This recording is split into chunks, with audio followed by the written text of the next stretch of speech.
ila yaumiddin. Yang kami hormati dan muliakan para dokter dan juga tenaga kesehatan. Mudah-mudahan kita semua selalu mendapatkan limpahan rahmat dari Allah Subhanahu wa taala. Diluaskan rezeki kita oleh Allah Subhanahu wa taala dan dimudahkan segala urusan kita oleh Allah Subhanahu wa taala. Dan sungguh Rabb kita Allah Subhanahu wa taala telah memberikan apresiasi dan penghargaan yang besar di dalam Al-Qur'an bagi siapa saja yang memiliki peran untuk menjaga kesehatan dan kehidupan orang lain. Dan di antara maqasidus syariah, tujuan ditegakkannya syariat, di antaranya adalah hifdzu an-nafsi, yaitu menjaga dan memelihara jiwa. Oleh karenanya Allah Subhanahu wa taala berfirman di dalam surat Al-Maidah ayat 32, "Wa man ahyaha faka'annama ahyan nasa jami'a." Siapa yang menjaga kehidupan satu jiwa manusia, yang memelihara kehidupan satu jiwa manusia, maka kata Allah seolah-olah dia telah menjaga, memelihara seluruh kehidupan umat manusia. Ini merupakan penghargaan yang besar dari Allah Subhanahu wa taala, bahwasanya menjalani profesi pekerjaan sebagai tenaga kesehatan ini merupakan ibadah yang besar di sisi Allah Subhanahu wa taala. Maka mudah-mudahan Bapak Ibu sekalian yang mendapatkan ganjaran dan pahala yang besar di sisi Allah Subhanahu wa taala. Dan yakinlah bahwa Allah tidak akan mungkin mengecewakan dan menyia-nyiakan segala usaha baik dari Bapak Ibu sekalian. Karena Allah Subhanahu wa taala syakur, asy-syakur, yaitu yang maha mensyukuri, yang maha menghargai segala amal perbuatan yang dilakukan oleh hamba-hambanya. Baiklah Bapak Ibu hadirin yang dirahmati Allah Subhanahu wa taala, alhamdulillah kita bersyukur kepada Allah. Salawat beriring salam semoga tetap tersampaikan kepada suri tauladan kita Nabi Muhammad sallallahu alaihi wasallam beserta keluarga beliau, para sahabat serta pengikut beliau hingga akhir zaman. Insyaallah pada kesempatan yang berbahagia ini kita akan bersama mengkaji tentang besarnya cinta Nabi Muhammad sallallahu alaihi wasallam kepada umatnya. Sebetulnya banyak sekali yang perlu kita bahas tentang Nabi Muhammad sallallahu alaihi wasallam. Tetapi kita ambil satu tema, satu bagian saja yang mudah-mudahan dengan apa yang akan kita bahas ini kita memiliki bekal untuk kemudian kita termotivasi dan terdorong untuk bisa membalas cinta Nabi kita Muhammad sallallahu alaihi wasallam. Kenapa kira-kira Bapak Ibu kita perlu mempelajari sirah Nabi Muhammad sallallahu alaihi wasallam? Ada yang bisa jawab? Ada hadiahnya enggak? Kalau sebelumnya kajian yang dulu saya juga ngisi di sini ada hadiahnya ya, disediain oleh panitia. Ada yang jawab? Nanti dapat hadiah dari Pak Ali ya. Nah, kita perlu mempelajari sirah Nabi Muhammad SAW ya. Karena apa? Nah, kita baca perkataan para ulama. Ali bin Husain atau yang dikenal Zainal Abidin, beliau berkata, "Kunna nu'allamu maghaziyan Nabi SAW wa sarayahu kama nu'allamu surah minal Qur'an." Jadi dahulu kami itu mempelajari sirah Nabi Muhammad SAW itu seperti mempelajari surat-surat dari Al-Qur'an. Ini menunjukkan apa? Pentingnya pelajaran sirah, sejarah Nabi SAW. Sama seperti halnya pentingnya kita mempelajari Al-Quran. Kemudian yang berikutnya, Ibnul Jauzi berkata, wa aslul al-usul al-ilmu. Pokok yang paling utama adalah ilmu. Wa anfa'ul ulum an-nadharu fi siyari ar-rasul sallallahu alaihi wasallam wa ashabih. Dan ilmu yang paling bermanfaat diantaranya adalah mempelajari sirah Nabi Muhammad Sallallahu Alaihi Wasallam. Karena ini ada perintahnya dari Allah Subhanahu Wa Taala dalam surat Al-An'am ayat 90. Ulaikal ladzina hadallahu fabihudahu muqtadi. Mereka para nabi, para sahabat, orang-orang soleh, mereka adalah orang-orang yang telah diberi petunjuk oleh Allah Subhanahu Wa Taala. Maka kemudian kita diperintahkan oleh Allah untuk mengikuti, meneladani mereka. Kemudian kata Ubaidillah bin Utbah pernah menggambarkan bagaimana majelis seorang sahabat yang mulia, yaitu Abdullah bin Abbas radhiyallahu anhuma. Sekaligus juga beliau ini sepupunya Nabi Muhammad sallallahu alaihi wasallam. Kata Ubaidillah bin Utbah, "Walaqad kunna nahduru indahu fayuhaddisuna al-ashiyya kullaha fil maghazi." Dahulu kami menghadiri majelis Ibnu Abbas di waktu sore dan semua isi kajiannya adalah tentang sirah Nabi sallallahu alaihi wasallam. Kemudian Bapak Ibu yang dimuliakan Allah Subhanahu wa taala, di dalam Al-Qur'an Allah Subhanahu wa taala tidaklah bersumpah kecuali dengan sesuatu yang agung, yang memiliki keagungan di sisi Allah Subhanahu wa taala. Coba contohnya apa, Bapak Ibu? Di Al-Qur'an ada surat atau ayat-ayat di situ Allah bersumpah dengan sesuatu. Contohnya apa? Wadduha. Terus wal fajr. Masya Allah. Demi waktu duha, demi waktu subuh. Ini menunjukkan pentingnya waktu duha dan waktu subuh. Ada lagi? Demi apa lagi? Demi masa wal asr.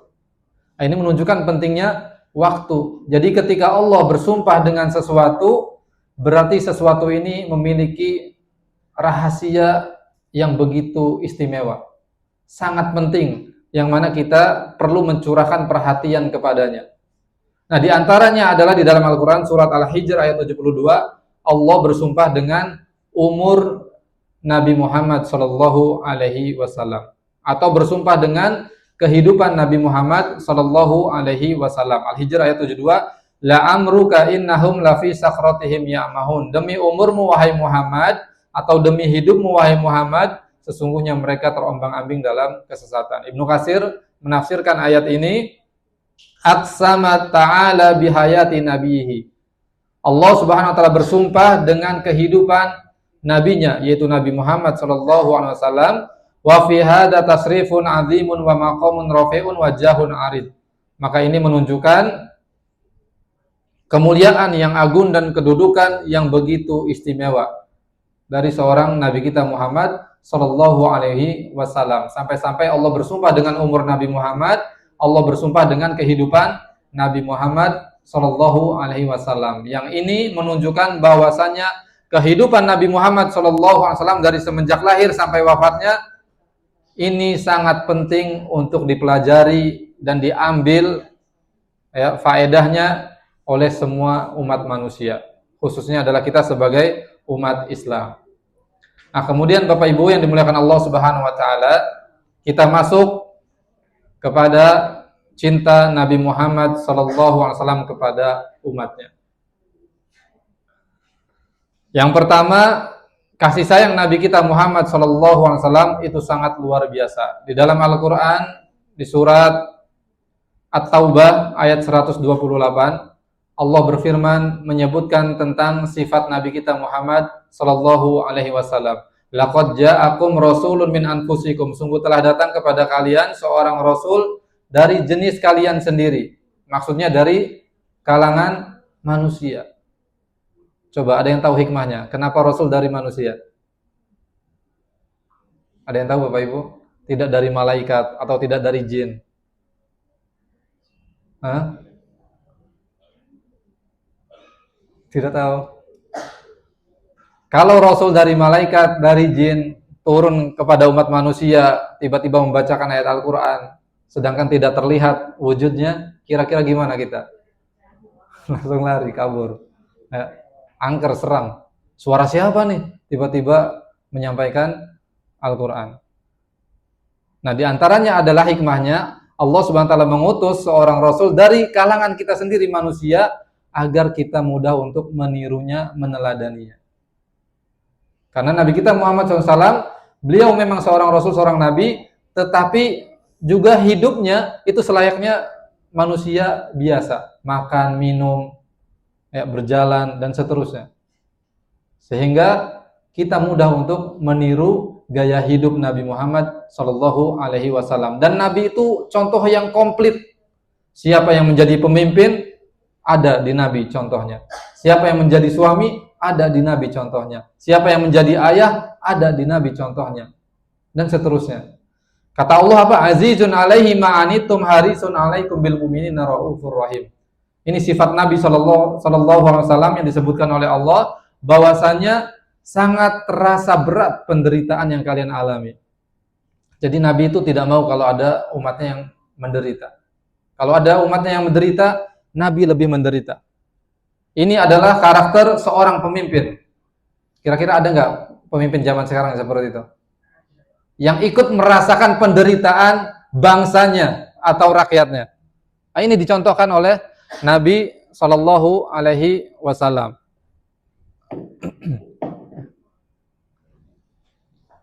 Jadi Nabi Shallallahu Alaihi Wasallam itu merasakan penderitaan yang dirasakan oleh umatnya. Bahkan Nabi lebih menderita.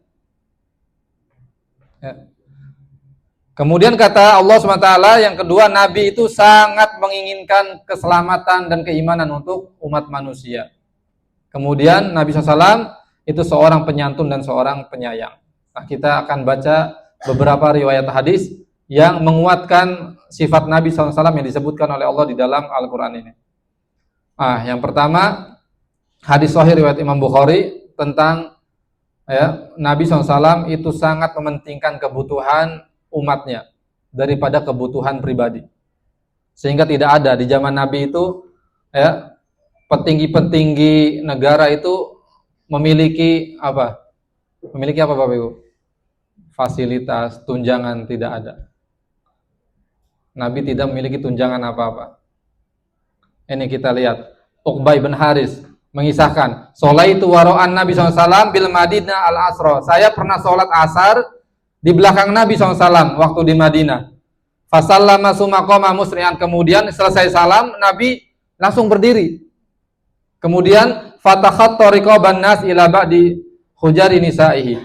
Setelah berdiri, Nabi langsung melangkah pergi meninggalkan jamaah dan keluar masjid, pergi menuju rumahnya. Yang biasanya Nabi kalau habis salam itu berzikir, ini di waktu asar tiba-tiba langsung pergi pulang ke rumah. Fa fazi'an nasu min sur'atihi, maka para sahabat merasa heran dengan perilaku Nabi sallallahu alaihi wasallam. Kemudian fa kharaja alaihim fara'a annahum ajibu min sur'atihi. Nah, setelah Nabi selesai dari urusannya, Nabi kemudian kembali menjumpai jamaah para sahabat. Kemudian Nabi mendapati wajah para sahabat masih terheran-heran. Ada apa ini ya Rasulullah? Tiba-tiba engkau selesai salam langsung berdiri pergi begitu saja. Kemudian kata Nabi SAW, "Dzakartu syai'an min tibrin indana fakarihtu ayyah bisani fa amartu bi kismatihi." Masyaallah. Kata Nabi, aku teringat ada harta yang tersimpan di rumahku dan aku tidak suka menyimpan harta itu. Maka aku memerintahkan supaya harta itu dibagi-bagikan kepada mereka, orang-orang yang lebih membutuhkan. Masya Allah. Ada nggak zaman sekarang yang seperti ini Bapak Ibu? Ada insya Allah, tapi kita tidak tahu. Tidak perlu kita mencari orang lain, kita perlu mencontoh Nabi kita Muhammad Sallallahu Alaihi Wasallam. Coba di sini ada yang langsung mempraktekkan Bapak Ibu. Habis asar pulang ke rumah, woi saya punya simpanan harta ini, ambil bagikan keluar. Ini Nabi pernah melakukan hal tersebut. Kalau bahasa kita, Nabi itu saldo rekeningnya selalu nol, tidak pernah ada isinya.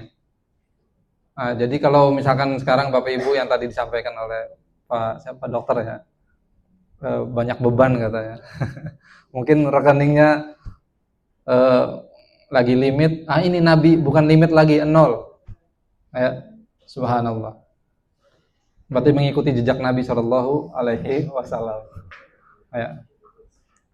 Jadi kata Nabi, aku ingat ada harta di rumahku dan aku tidak suka harta itu lama-lama tersimpan. Maka aku perintahkan untuk dibagikan. Nah, ini menunjukkan apa? Nabi SAW memiliki sifat pemurah, ya. Selalu mengutamakan orang lain daripada dirinya sendiri. Dan Urwah bin Zubair itu ponakannya Aisyah. Aisyah ini salah satu istri Nabi SAW. Pernah datang kepada Aisyah dan bertanya, wahai Aisyah, bagaimana kehidupan rumah tangga Nabi SAW? Apa yang pernah dialami di dalam rumah tangga Nabi? Kata Aisyah radhiyallahu anha, nah ibu-ibu pernah mengalami hal ini tidak? Kata Aisyah, pernah berlalu 2 hilal dan tidak ada api yang menyala di rumah. Maksudnya apa? Hah? Tidak pernah masak selama dua hilal itu 2 bulan. Subhanallah. Jadi rumah tangga Nabi pernah mengalami yang namanya masa-masa sulit. Selama 2 bulan tidak ada sesuatu pun yang dimasak. Kompornya tidak pernah nyala. Nah, ibu-ibu pernah mengalami hal ini? Alhamdulillah ya. Jangankan 2 bulan, sehari saja sudah menjerit ya. Mas, keluar mas, kerja. Ini bayangkan 2 bulan. Ini menunjukkan juga sabarnya seorang Aisyah radhiyallahu anha. Tidak marah-marah ke Rasulullah, ya Rasulullah, kenapa ini kita nggak ada masak ini? Beli daging kayak ayam kayak apa kayak gitu kan. Itu Aisyah diam saja. Kemudian kata Urwah, lalu wahai bibiku Aisyah, selama 2 bulan itu apa yang kalian makan? Terus kata Aisyah, aswadan. 2 makanan saja. Maksudnya makanan dan minuman, yaitu kurma dan air putih. Subhanallah. 2 bulan makannya apa? Kurma, minumnya air putih saja. Selama 2 bulan. Nah, alhamdulillah ya kalau Bapak Ibu tidak pernah mengalami hal ini. Berarti bersyukur kepada Allah Subhanahu wa taala. Makanya hidup itu jangan selalu membandingkan ya kepada orang yang lebih banyak hartanya dari kita. Kalau mau bandingkanlah hidup kita dengan orang yang lebih susah, supaya kita dekat dengan rasa syukur kepada Allah Subhanahu wa taala. Karena kalau kita bandingkan hidup kita dengan orang-orang yang lebih wah, lebih mewah, lebih ini, lebih itu, pasti hidup kita akan selalu dipenuhi dengan keluh kesah, mengeluh, ya Allah motor saya gini-gini aja, ya Allah rumah saya gini-gini aja, ya Allah kendaraan saya gini-gini aja. Ya, orang yang seperti ini tidak akan pernah merasakan bahagia dan tidak akan pernah mendapatkan tambahan apapun dari Allah, karena janji Allah yang mendapatkan tambahan dari Allah adalah mereka yang rajin bersyukur. La in syakartum la azidanakum. Kalau kalian bersyukur maka pasti aku tambah, kata Allah Subhanahu wa taala. Kemudian yang berikutnya, Nabi SAW itu sangat menginginkan keimanan untuk umat manusia. Bapak Ibu ada pernah yang lari mungkin atau jalan kaki atau naik kuda, naik onta sejarak 97 km? Pernah? Belum. Nabi pernah melakukan hal itu. Pergi dari Mekah ke Taif yang jaraknya 60 mil. Kalau dikilometerkan kurang lebih 96 sampai 100 km. Dan Nabi tempuh perjalanan itu bersama satu sahabatnya yaitu Zaid bin Harisah. Ya. Untuk apa? Untuk berdakwah, menyampaikan agama Allah Subhanahu wa taala kepada penduduk Taif. Lalu apa yang didapat oleh Nabi SAW? Apa Bapak Ibu? Pengusiran. Nabi dikatain gila. Tidak hanya dikatain gila, tidak hanya diserang secara verbal, tidak hanya disakiti secara verbal, tetapi juga dilempari batu sampai Nabi itu, kata Zaid bin Harisah, berdarah dari atas kepala sampai ujung kaki, berdarah Nabi SAW. Karena apa? Dilempari batu oleh penduduk Taif. Sampai kemudian kata Nabi, lihat hadisnya, ya, fantolaktu wa ana mahmumun ala wajhi falam astafiq illa wa ana biqarni as-sa'alib.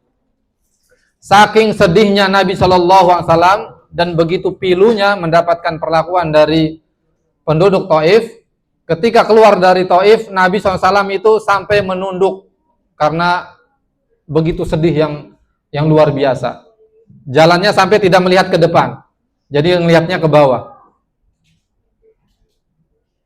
Dan aku tidak sadar kecuali sampai kepada satu daerah namanya Qarnu As-Sa'alib. Ketika di situ baru Nabi SAW sadar, tiba-tiba sampai Qarnu As-Sa'alib. Nah, ketika kemudian ada awan di atas kepalanya, kemudian ketika mengangkat kepalanya, ternyata di sana ada malaikat Jibril dan malaikat penjaga gunung. Subhanallah. Ini pelajaran berharga juga dari Nabi kita Muhammad sallallahu alaihi wasallam. Kemudian kata malaikat Jibril, "Innallaha qad sami'a qaula qaumika laka wa ma raddu 'alaik wa qad ba'atsa ilaika malakal jibal lita'murahu bima syi'ta fihim."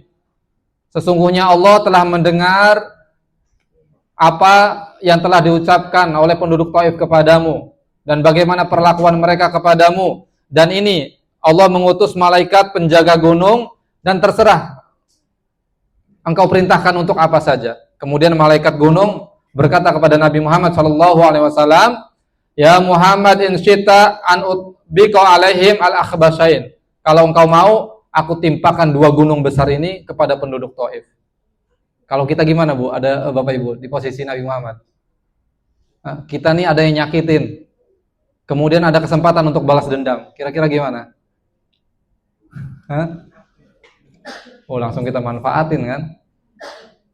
Jangan 2 gunung aja malaikat, tambahin 5 gunung biar sekalian hancur mereka.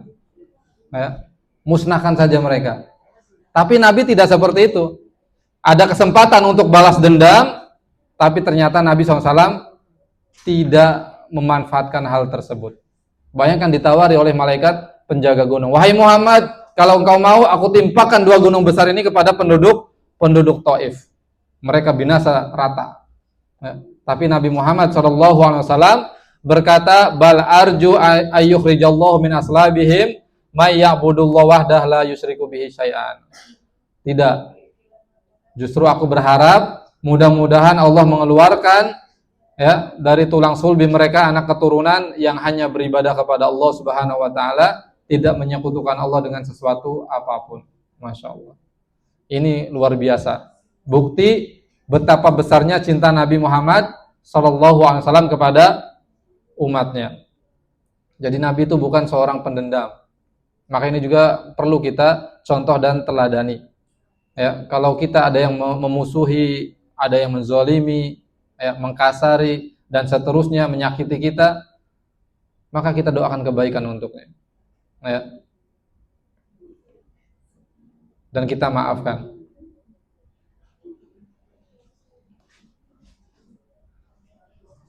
Ini kita lewat saja ya. Ini doa Nabi SAW ketika mengalami perlakuan buruk dari penduduk Taif sebelum didatangi oleh malaikat Jibril dan malaikat penjaga gunung. Ini doanya cukup panjang. Allahumma ilaika asku dha'fa quwwati wa qillata hilati wa hawani 'alan nas, dan seterusnya. Ya Allah, kepadamu aku mengeluhkan kelemahan diriku dan juga sedikitnya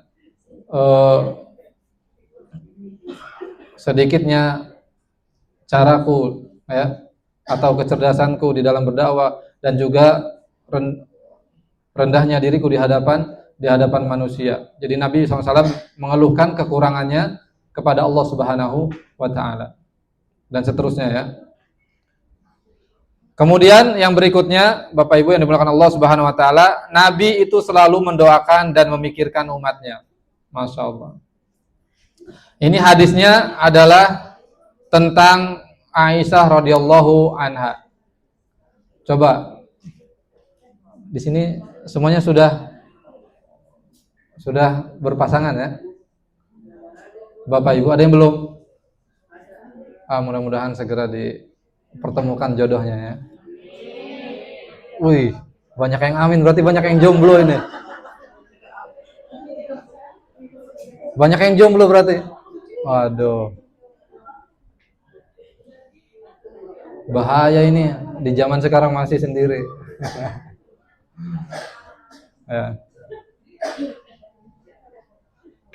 Ya, mudah-mudahan yang masih jomblo diketemukan jodoh yang soleh, yang solehah.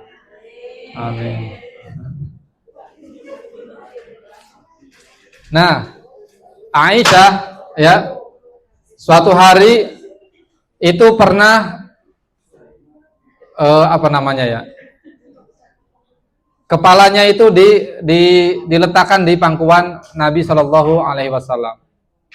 Masya Allah. Ada yang pernah begini, ibu-ibu? Hah? Jadi meletakkan kepalanya di pangkuan Nabi Shallallahu Alaihi Wasallam. Kemudian Aisyah berkata kepada Nabi Shallallahu Alaihi Wasallam, ya, meminta doa, ya Rasulullah, berdoalah untukku. Subhanallah. Ya. Seorang istri minta didoakan oleh suaminya. Coba ibu-ibu yang sudah berumah tangga, berapa sering minta doa kepada suami? Sering, Masya Allah, alhamdulillah.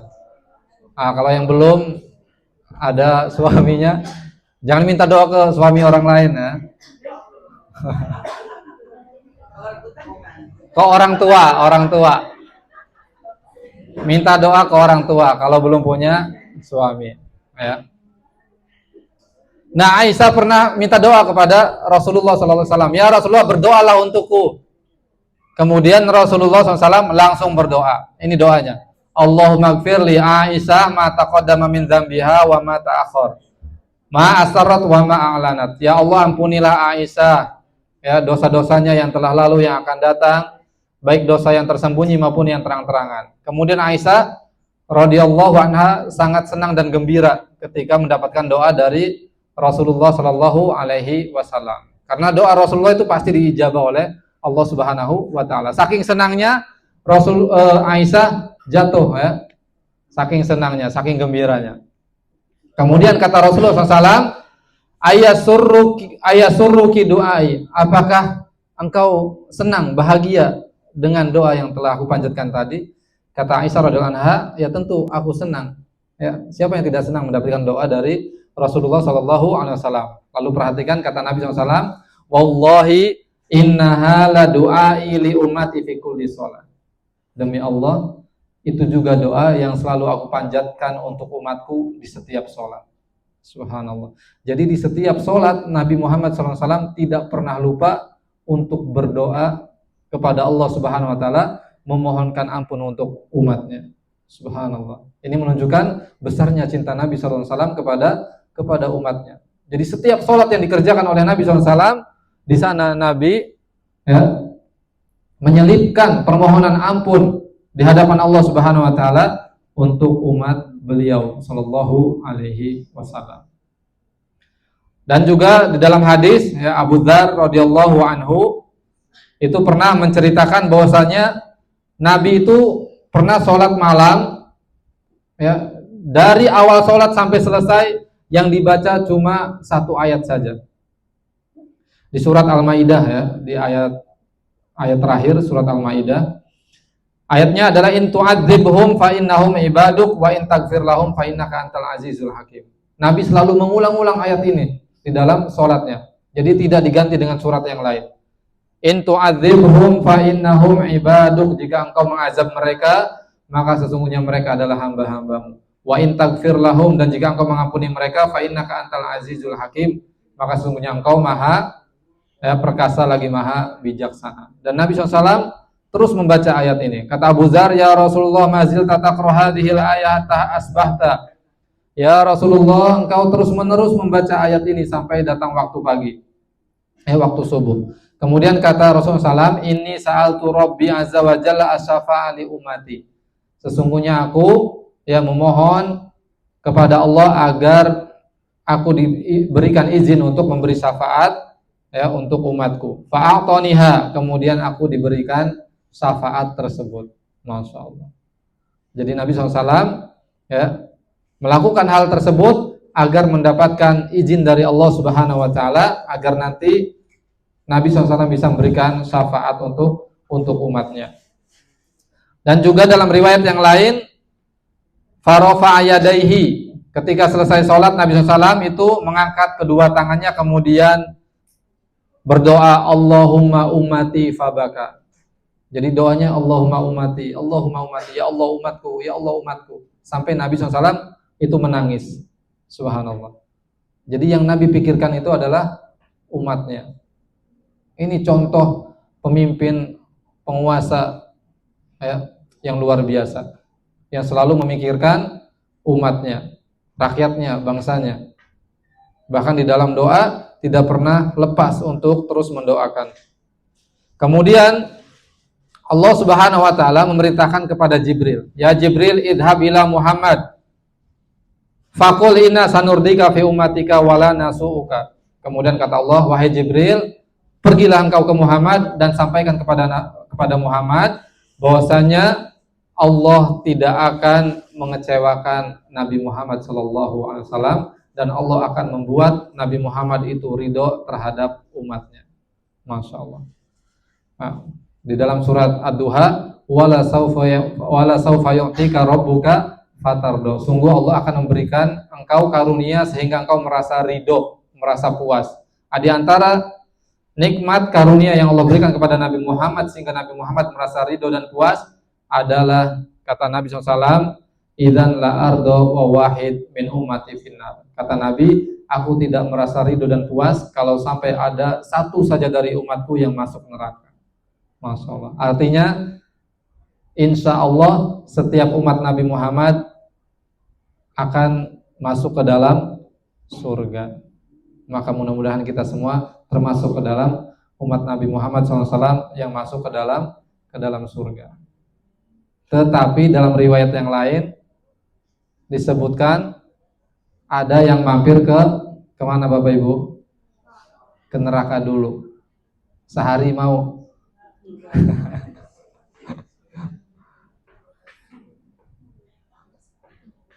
Sehari di akhirat itu seperti 1000 tahun di dunia. Umur kita saja tidak sampai. Jadi sehari di akhirat itu sangat lama sekali. Nanti ada di sini ya, insya Allah kita bacakan hadisnya.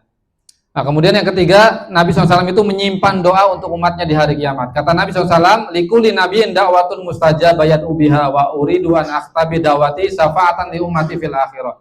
Setiap nabi itu punya doa yang mustajab.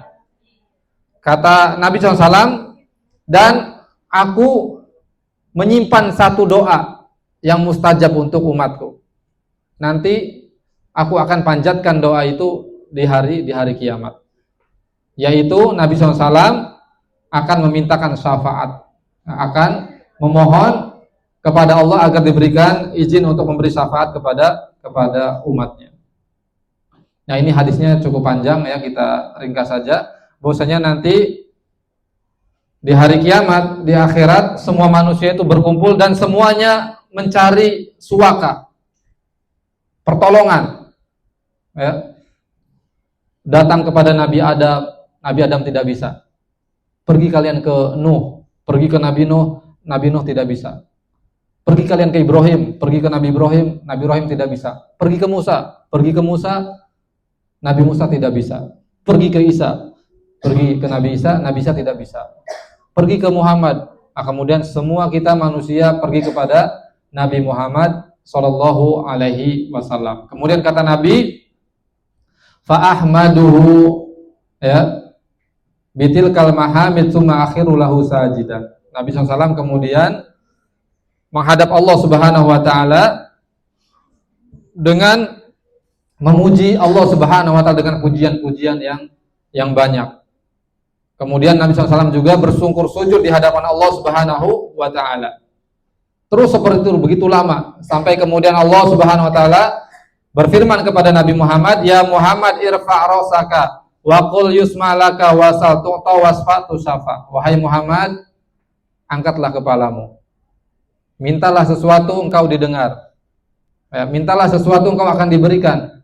Dan berikan syafaat bagi siapa yang kau kehendaki, engkau akan dikabulkan. Masya Allah. Kemudian Nabi Muhammad SAW berkata, "Ya Rabb ummati ummati." Wahai Rabbku, wahai Tuhanku, umatku umatku.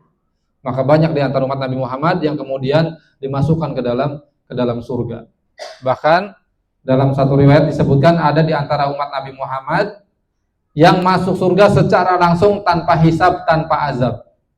Jadi langsung seketika dimasukkan ke dalam surga. Ketika orang-orang itu dihisab amalannya, ya, ketika orang-orang itu mampir dulu ke neraka, ternyata ada di antara umat Nabi Muhammad yang mendapatkan syafaatnya itu syafaat VIP. Langsung dimasukkan ke dalam surga. Pengen gak kayak gini, Bapak Ibu? Tapi ada syaratnya. Mau tahu nggak syaratnya? 4 syaratnya. Kata Nabi SAW, ya, siapa yang tidak pernah bertatoyur? Tahu tatoyur tidak? Tatoyur itu sesuatu yang tahayul-tahayul. Ah, ini masyarakat Indonesia banyak yang percaya begini. Ya. Wah, ini tanggal 13 nih, tanggal sial. Kita ada di lantai 13 nih. Aduh, lantai sial nih. Ah, ini tatoyur namanya. Ya. Atau apa lagi? Hah? Hari misalkan. Waduh, hari Rabu hari sial saya ini. Nah, ini namanya tatoyur. Jadi mengaitkan kesialan dengan waktu atau dengan benda atau dengan sesuatu yang lainnya. Nah, kita tidak boleh mengaitkan kesialan, keberuntungan dengan makhluk-makhluk atau dengan benda-benda atau dengan waktu-waktu, tidak boleh. Karena sial dan beruntung semua itu adalah Allah SWT yang menentukan dan mentakdirkan. Kata Nabi, siapa yang tidak bertatoyur, tidak beranggapan sial dengan sesuatu, maka insya Allah dia masuk ke dalam surga tanpa azab, tanpa hisab. Syarat yang keduanya adalah tidak pernah minta diruqyah. Ya. Kemudian yang ketiga, tidak pernah menggunakan pengobatan panas. Kalau zaman dulu itu ada pengobatan dengan pakai setrika. Ya, seperti setrika, dipanasin kemudian ditempelkan di bagian yang luka. Yang keempat, hanya bertawakal kepada Allah Subhanahu wa Ta'ala. Kalau 4 syarat ini ada pada kita, maka insya Allah kita masuk surga dalam tanpa hisab, tanpa azab. Nah, di sini ya, di hadis ini disebutkan bahwasanya ada di antara umat Nabi Muhammad SAW itu yang masuk neraka. Nah, mereka mendapat syafaat dari Nabi SAW. Kata Nabi, ya Rabb, umati, umatku, dan mereka ada di neraka, umat Nabi Muhammad SAW. Nah, ini menunjukkan ada di antara umat Nabi Muhammad yang mampir dulu ke neraka. Waliyadzubillah. Mudah-mudahan bukan kita. Kemudian kata Allah apa? Wa izzati wa jalali wa kibriyai wa azamati la ukhrijanna minha man qala la ilaha illallah. Demi keagunganku, kebesaranku, ya, aku akan keluarkan siapa saja dari neraka dari umatmu wahai Muhammad yang pernah mengucapkan la ilaha illallah. Masya Allah. Alhamdulillah, kita sering mengucapkan kalimat ini Bapak Ibu. La ilaha illallah. Akan dikeluarkan dari neraka. Mau yang bagian mana? Yang tadi pertama, apa yang kedua Bapak Ibu? Hah? Kok diam? Apa punya pilihan lain? Nah, tentu kita berharap bagian yang pertama. Jangan sampai kita mampir dulu ke neraka. Kalau pengen tahu rasanya neraka, pulang ke rumah nanti atau di sini kalau ada kompor nyalain, coba tangan ditempel ke api. Ya. 10 detik saja. Tidak akan kuat kita. Dan panasnya api neraka berpuluh-puluh kali lipat dari panasnya api dunia. Nah, kemudian kerinduan Nabi Muhammad SAW kepada umatnya. Jadi Nabi Muhammad pernah mengungkapkan kerinduannya, inni la mustaqun ila ikhwani, sesungguhnya aku rindu kepada saudara-saudaraku. Maksudnya adalah kepada umatku. Kemudian kata Umar bin Khattab radhiyallahu anhu, ya Rasulullah, alasna ikhwanak, ya Rasulullah, bukankah kita ini saudaramu? Bukankah kita ini umatmu? Kemudian kata Rasulullah sallallahu alaihi wasallam, la antum ashabi, kalian adalah sahabat-sahabatku. Ikhwani qaumun amanu bi wa lam yarawni, saudara-saudaraku adalah mereka yang beriman kepadaku padahal mereka belum pernah melihatku. Masya Allah. Jadi kita berarti termasuk umat yang dirindukan oleh siapa? Nabi Muhammad SAW. Jadi Nabi itu rindu kepada umatnya yang beriman padahal belum pernah berjumpa dengan Nabi SAW. Nah, kita rindu nggak kepada Nabi? Hah? Gambarannya gini deh. Ya. Pasti Bapak Ibu dalam hidup ini punya yang namanya idola. Betul nggak? Entah itu artis atau siapa. Ya. Kalau perempuan biasanya opa-opa Korea. Ya. Ada yang hobi opa-opa Korea nggak? Hah? Banyak ya. Saya itu soalnya alhamdulillah saya guru. Saya sering ngedapeti murid-murid yang perempuan itu hobinya opa-opa Korea. Ah, ini ada opa-opa. Ada opa Ali. Ada omanya juga. Nah, bayangkan kalau kita misalkan mengidolakan seseorang, artis atau siapa, kalau ketemu, gimana respon kita? Wah, ngejerit atau gimana, histeris ya kan? Biasa aja. Nah, bayangkan ini Nabi Muhammad SAW yang seharusnya betul-betul kita idolakan, ya, yang betul-betul jadi panutan kita. Nah, bayangkan kalau misalkan tiba-tiba ada di hadapan kita, apa kira-kira yang kita lakukan?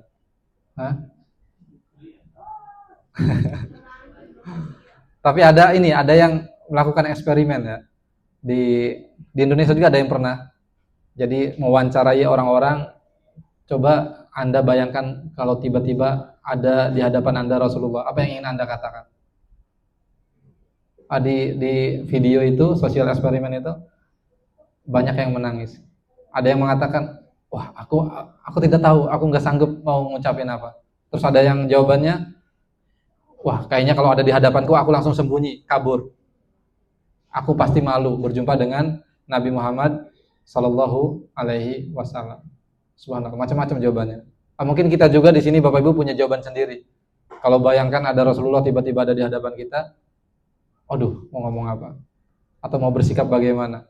Nah itu mungkin kita punya jawaban tersendiri. Ya. Nah ini Rasulullah rindu kepada kita selaku umatnya yang tidak pernah berjumpa dengan beliau, tetapi kita beriman kepada beliau Sallallahu Alaihi Wasallam.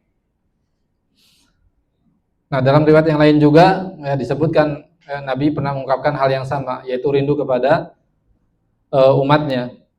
Kemudian ada sahabat yang berkata, ya Rasulullah, lalu bagaimana nanti engkau mengenal umatmu pada hari kiamat nanti di akhirat?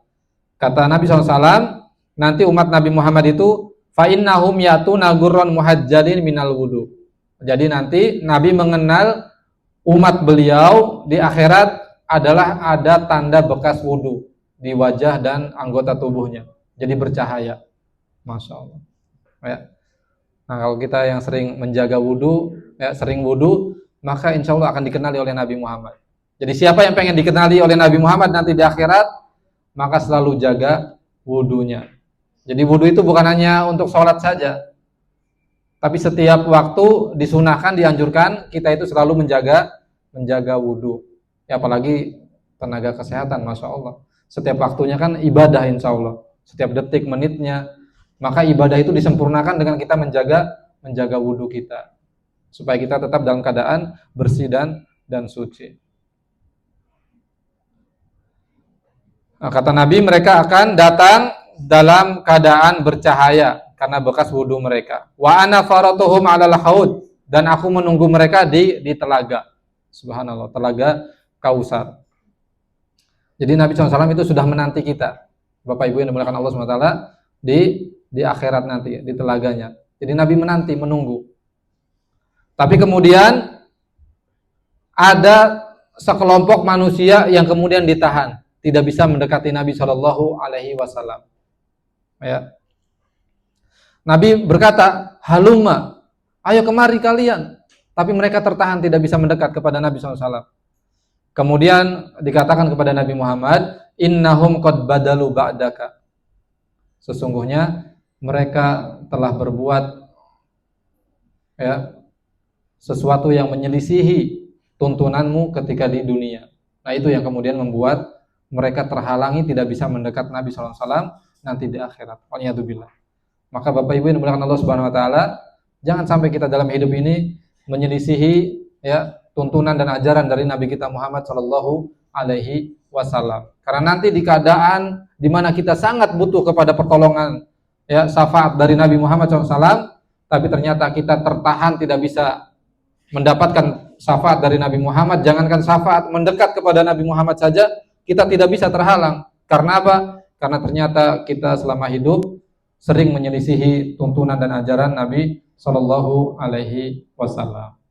Nah, Bapak Ibu yang dimuliakan Allah Subhanahu Wa Taala, inilah ya di antara banyak sekali sebetulnya bukti cinta Nabi Muhammad SAW kepada umatnya, maka kita cukupkan dengan 4 ini saja. Apa yang pertama? Oh, langsung ngeblank. Emang betul ini, banyak beban berarti.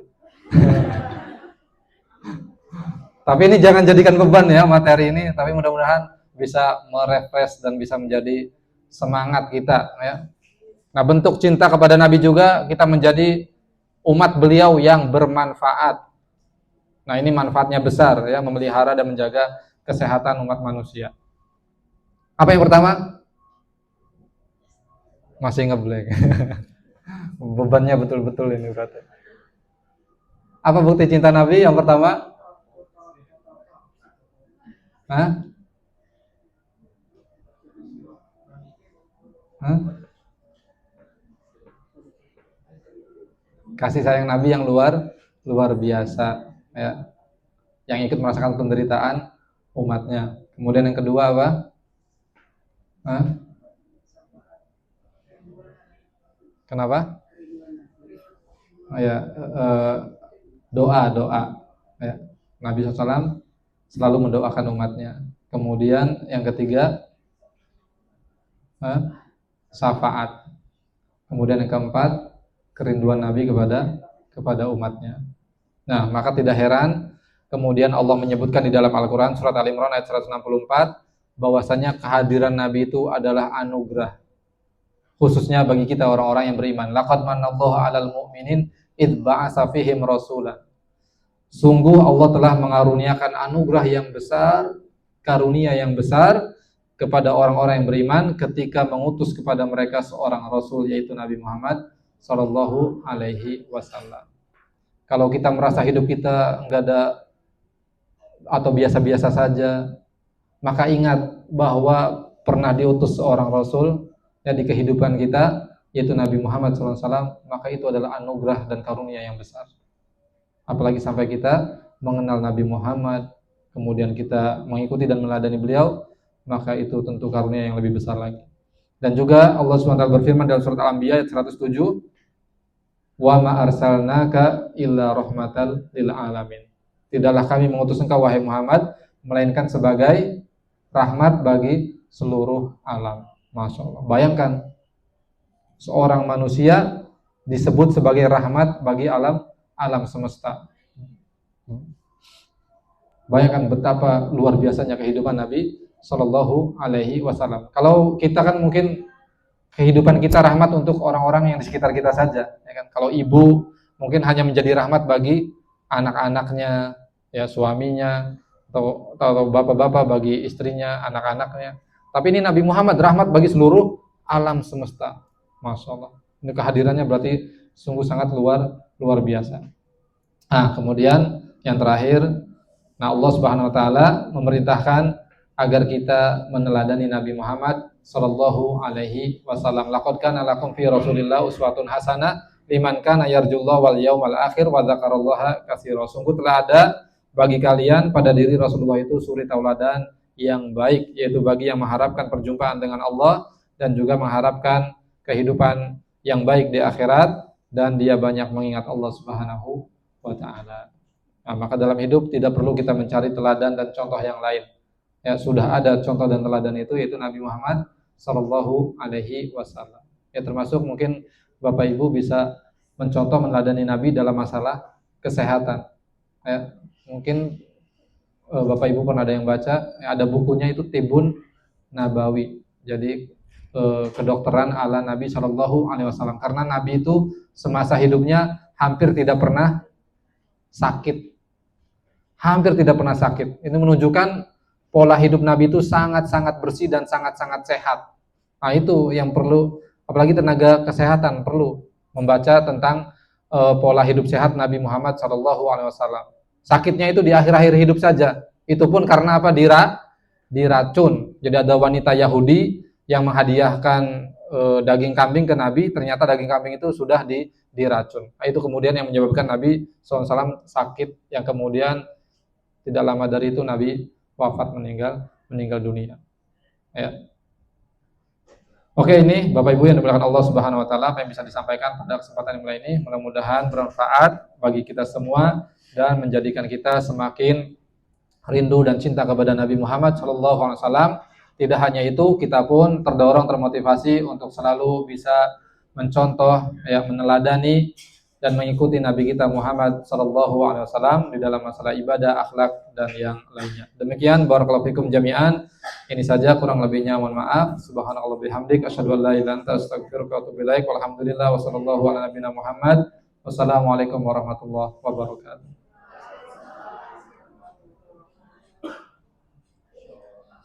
Terima kasih untuk